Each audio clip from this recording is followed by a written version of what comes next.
Sir இப்போ நிறைய இடங்கள்ல அந்த கேமராவை தூக்கி தள்ளி விடுறது, கேமராவை பிடுங்கி வச்சுக்கிறது, அந்த மாதிரி நிறைய அந்த அரசியல் நிகழ்வுலாம் பண்றாங்க. அவங்க ப்ராப்பர்ட்டி எடுக்கிறதுக்கு ரைட்ஸ் இருக்கா?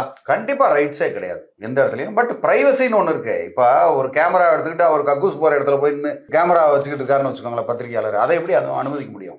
நீங்க ரெண்டு பக்கம் பார்க்கணும். பத்திரிகையாளராக நம்ம பார்க்கறது வந்து அவங்க இன்னொருத்தவங்களோட பிரைவசியை பாதிக்கக்கூடாது. பிரைவசியை பாதிக்கப்படும் போது அவங்க வந்து அந்த கேமராவை தடுக்கிறதுக்கான வாய்ப்பு இருக்கு. ஒன்றும் இல்லை, பக்கத்தில் ஒரு பொது கழிப்பறை இருக்கு, பொது கழிப்பறை பக்கத்தில் வந்து இங்கெல்லாம் கழிப்பறை இங்கே இருக்கு, இந்த இடத்துல இப்படி போகுது அப்படி போகுதுன்ட்டு பொது கழிப்பறைக்குள்ள வந்து கேமரா வச்சு எடுத்துட்டாரு ஒரு பத்திரிகையாளர், என்ன பண்ணுவீங்க? அப்போ தாக்குனாங்கன்னா நீங்க அப்போ ஒன்றும் பண்ண முடியாது. ஆனா இது ஒரு நியாயமா ஒரு அரசியல்வாதியோ ஒரு அரசாங்க அதிகாரியோ ஒரு தவறு செய்யறாங்க, கையூட்டு வாங்குறாங்க, லஞ்சம் வாங்குறாங்க, லஞ்சம் வாங்கும் போது ஒரு கேமரா வச்சு ஒரு கரெக்டா படம் முடிச்சிடுறாரு, இந்த மாதிரி ஒரு இடத்துல ஒரு தவறு நடக்குதுன்னு அப்ப வந்து அடிக்கிறாங்கன்னா கண்டிப்பா அது வந்து கண்டனத்துக்குரியது.